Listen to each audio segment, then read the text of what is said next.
Bismillahirrahmanirrahim. Kepada yang terhormat Bapak Darin Gifarian Khaulani, MESY, selaku dosen mata kuliah Seminar Ekonomi Syariah, dan kepada teman-teman Ekonomi Syariah 19A yang kami cintai dan kami banggakan. Assalamualaikum warahmatullahi wabarakatuh. Alhamdulillahirabbil alamin. Wabihi nasta'in wa ala umurid dunya waddin. Wassalatu wassalamu ala asrafil anbiya'i wal mursalin wa ala alihi wa sahbihi ajmain. Asyhadu an la ilaha illallah wahdahu la syarikalah wa asyhadu anna Muhammadan abduhu wa rasuluh alladzi la nabiyya ba'dah. Amma ba'd. Pertama-tama marilah kita panjatkan puji serta syukur kita kehadirat Allah Subhanahu wa taala yang mana berkat nikmat yang telah Ia berikan kepada kita sehingga kita bisa bertemu di mata kuliah Seminar Ekonomi Syariah ini.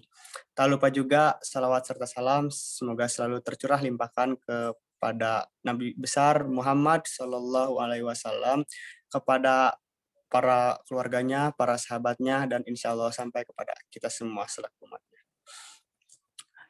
Baik teman-teman sekalian, pada kesempatan kali ini izinkan kami dari kelompok 4 mempresentasikan atau menyampaikan hasil penelitian kami yang berjudul Peran Baitul Mal wa Tamwil dalam menstabilisasikan perekonomian Indonesia di masa pandemi. Nah, teman-teman, sebelum kita mulai untuk membahas hasil penelitian yang kami buat, kami dari kelompok 4 izin memperkenalkan diri. Yang pertama ada Ade Yadi Rohimat yang sebagai pemateri. Yang kedua ada saya sendiri, Al-Ghifari Aizkia Semira Sanjani sebagai moderator dan juga pemateri. Yang ketiga ada Aziz Fatur Rahman sebagai pemateri. Yang keempat ada Azura Trias Muharani sebagai pemateri. Dan yang terakhir ada Maudi Lestari sebagai pemateri. Oke, untuk mempersingkat waktu, marilah kita langsung saja membahas hasil penelitian kami yang akan disampaikan pertama oleh Ade Yadi Rohimat.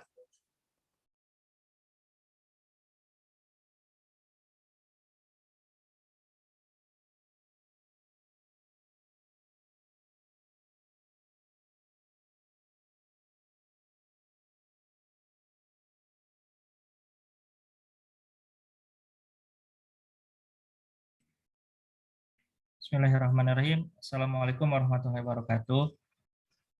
Pertama-tama terima kasih kepada moderator yang telah memberikan saya kesempatan untuk membahas sedikit dari pembahasan hasil jurnal yang disusun oleh kelompok kami. Untuk pendahuluannya, pandemi COVID-19 memberi pengaruh yang sangat besar kepada kehidupan di dunia. Tidak terkecuali di bidang perekonomian. Tidak sedikit perusahaan-perusahaan yang gulung tikar akibat pandemi COVID-19 ini. Hal ini terbukti dari masuknya satu persatu perusahaan dalam antrean pengajuan pilot. Hal itu disebabkan oleh PSBB yang diterapkan oleh pemerintah sehingga masyarakat susah untuk melakukan kegiatan jual beli. Pasar, supermarket, bahkan warung-warung di pinggir jalan pun banyak yang gulung tikar akibat pandemi ini, sehingga orang-orang susah untuk mendapatkan penghasilan. Berdasarkan survei Badan Pusat Statistik atau BPS, survei yang diikuti oleh kurang lebih 87.379 responden, tercatat sebanyak 56,40% responden yang disurvei masih memiliki pekerjaan, sedangkan 22,74% tidak bekerja. Kemudian sebanyak 18,34% bekerja atau dirumahkan, sementara 2,52% terkena PHK. Salah satu lembaga yang berperan penting menjadi untuk menjaga kestabilan perekonomian adalah Lembaga Keuangan Syariah. Lembaga Keuangan Syariah adalah lembaga keuangan yang mempunyai fungsi menghimpun dana dari masyarakat dalam bentuk simpanan dan menyalurkan ke masyarakat dalam bentuk pinjaman. Lembaga keuangan menghimpun dana dari masyarakat yang kelebihan dana dan menyalurkan kepada pihak yang kekurangan dana. Lembaga Keuangan Syariah memiliki produk dan jasa yang berkarakteristik diantaranya peniadaan atas pembebanan bunga yang berkesinambungan, membatasi kegiatan spekulasi yang tidak produktif, dan pembiayaan ditujukan kepada usaha-usaha yang halal sesuai prinsip syariah sehingga bisa dicapai oleh masyarakat lemah. Sekian dari saya, terima kasih. Untuk selanjutnya saya kembalikan pada moderator. Terima kasih. Oke, terima kasih kepada Ade Rahimat. Materi selanjutnya akan disampaikan oleh saya sendiri.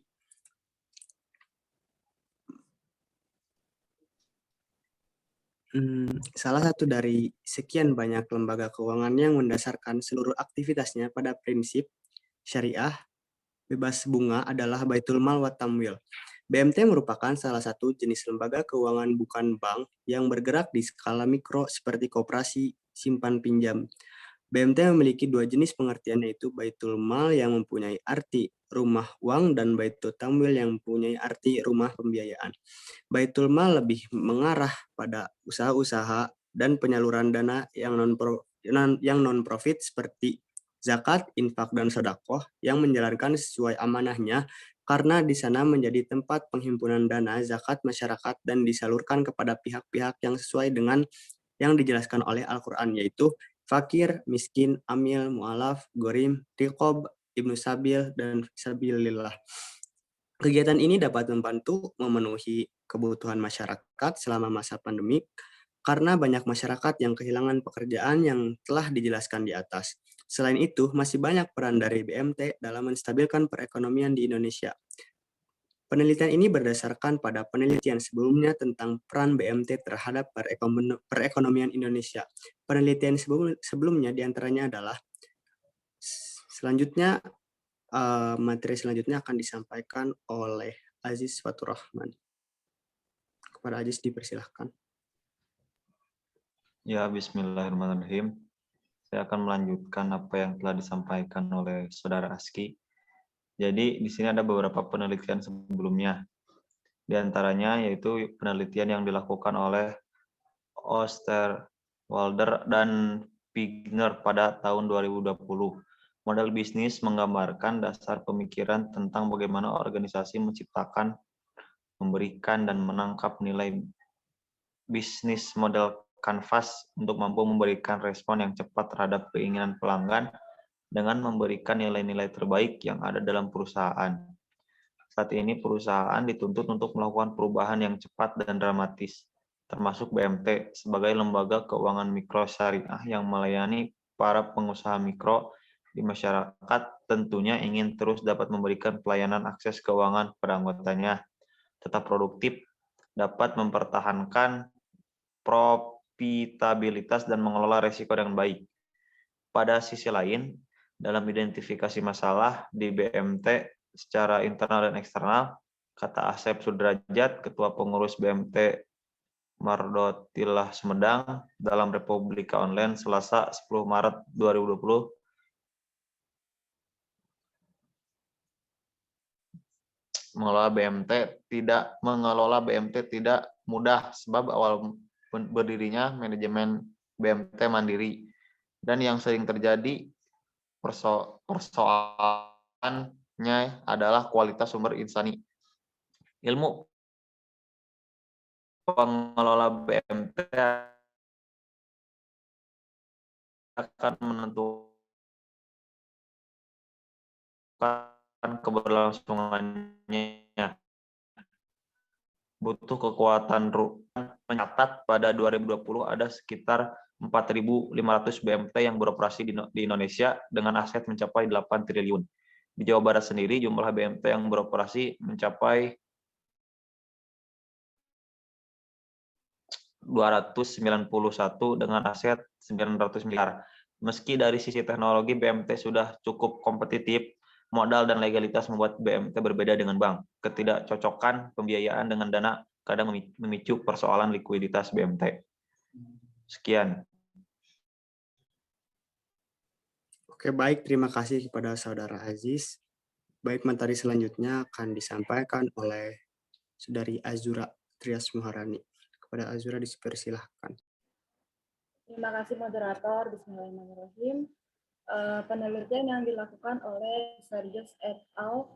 Pada tahun 2020 mengatakan belum ada satupun pihak yang dapat memprediksi dengan pasti berakhirnya pandemi COVID-19 ini.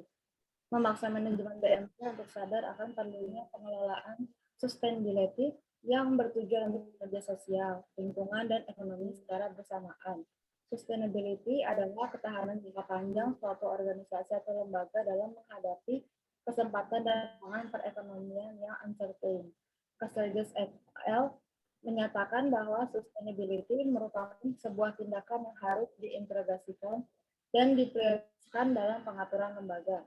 Sustainability tersebut bukan untuk mencapai tujuan dalam mengatasi kebutuhan masyarakat yang memiliki itu sendiri. Berkaitan dengan kemampuan LKM untuk memberikan manfaat sosial ekonomi yang nyata guna meningkatkan nilai pencaharian masyarakat luas. Dari pemaparan di atas dapat disimpulkan bahwa BMT dapat terus berlanjut atau berlestari adalah ketika BMT dapat terus memberikan kontribusi lebih untuk memperbaiki kehidupan masyarakat luas. Kebaruan penelitian ini terletak pada analisis laporan banyaknya BMT yang beroperasi pada tahun 2020 dengan aset mencapai 8 triliun.